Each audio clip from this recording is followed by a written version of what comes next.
আধিপত্যের বিরুদ্ধে আপোষহীনতা প্রসঙ্গে আপনি কথা বলছিলেন, তাকে নিয়ে কথা বলতে গিয়ে বেগম জিয়ার চিরবিদায়ের যে বিষয়টি সবচেয়ে বেশি আলোচনায় এসেছে তার বিদায়ের পরে, সেটি বিএনপির ভবিষ্যৎ রাজনীতি নিয়ে আলোচনায় একটি বিষয় এসেছে এবং সম্প্রতি আল জাজিরা এটি নিয়ে একটি প্রতিবেদন প্রকাশ করেছে। সেই প্রতিবেদনটির শিরোনাম ছিল খালেদা জিয়ার উত্তরাধিকার কি তার ছেলে এগিয়ে নিয়ে যেতে পারবে কিনা এই রাজনীতিকে, এবং কত দূর এগোবে বাংলাদেশের মানুষ যেভাবে বেগম খালেদা জিয়াকে গ্রহণ করেছিল ঠিক একইভাবে তারেক রহমানকেও গ্রহণ করবে কিনা। আপনি এই বিষয়টিকে কিভাবে বিশ্লেষণ করবেন?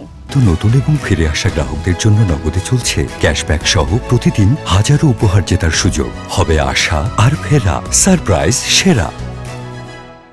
বিএনপির মাননীয় ভারপ্রাপ্ত চেয়ারম্যান জনাব তারেক রহমান, আপনারা জানেন, তার জীবন ও সংগ্রামের মাধ্যমে, তার রাজনীতির যে জীবন সেটা সংগ্রামের মাধ্যমে গিয়েছে। বিশেষ করে ১/১১ কেন্দ্রিক যে আপনার বিভিন্ন গোষ্ঠীর এবং আন্তর্জাতিক সম্প্রদায়ের যে ওনার বিরুদ্ধে যে ষড়যন্ত্র ছিল, সেই ষড়যন্ত্রের মাধ্যমে ওনাকে এক ধরনের পঙ্গু করে দেওয়া হয়েছিল এবং তিনি বাধ্য হয়ে চিকিৎসা গ্রহণের জন্য আপনার লন্ডনে অবস্থান নিয়েছিলেন। পরবর্তীতে ওনাকে দেশে আসতে দেওয়া হয় নাই, ওনার অসুস্থ মায়ের কাছে আসতে দেওয়া হয় নাই। বাংলাদেশের মানুষের প্রতি যে ওনার আবেগ অনুভূতি, সেই আবেগ অনুভূতি কেন্দ্র করে উনি দেশে আসবেন, সেই স্বৈরাচারী সরকার তখন সেই সুযোগটিও দেয়নি।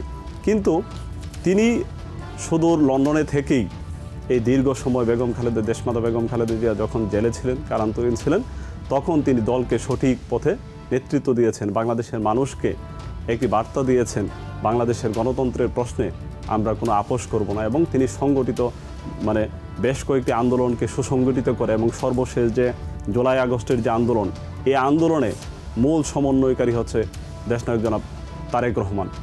উনি ওই পথহারা আন্দোলনকে সঠিক জায়গায় নিয়ে এসে উনি এই জুলাই আগস্টের আন্দোলনকে সফলতায় পরিণত করেছিলেন এবং যার ফলে আমরা একটি মুক্ত বাংলাদেশ পেয়েছি, যার মতো তরুণ প্রজন্মের, বিশেষ করে ছাত্র সমাজের একটি বিশাল ভূমিকা ছিল।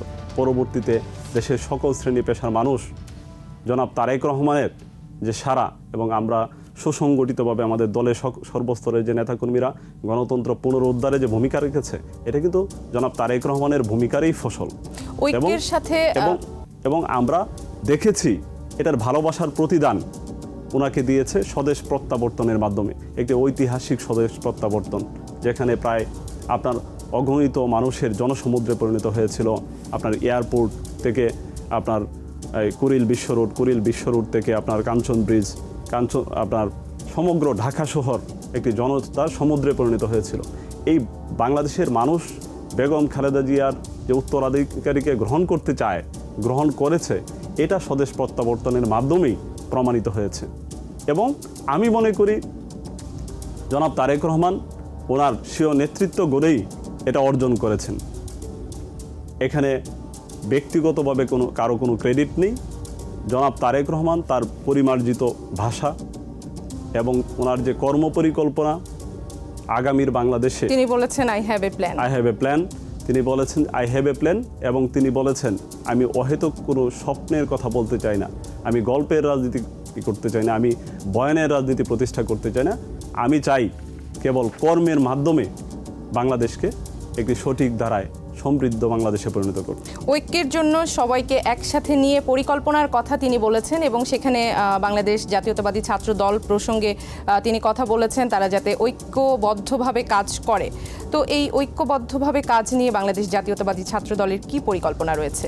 না, বাংলাদেশ জাতীয়তাবাদী ছাত্র দল ঐক্যের রাজনীতিতে সবসময় বিশ্বাসী এবং আমাদের নেতা জনাব তারেক রহমানের যে দিক নির্দেশনা থাকবে, আমাদের রাজনীতিও সেই পথেই চলবে। আমাদের রাজনীতি, আমাদের আদর্শ, আমাদের নেতৃত্ব জনাব তারেক রহমানকে কেন্দ্র করে। উনি আগামীর বাংলাদেশ যে ঐক্যবদ্ধ একটি বাংলাদেশ দেখতে চান, যে বাংলাদেশকে বিচ্ছিন্ন করে ফেলা হয়েছিল, রাজনীতি, সমাজ, সংস্কৃতি বিচ্ছিন্ন হয়ে গেছিল একে অপর থেকে।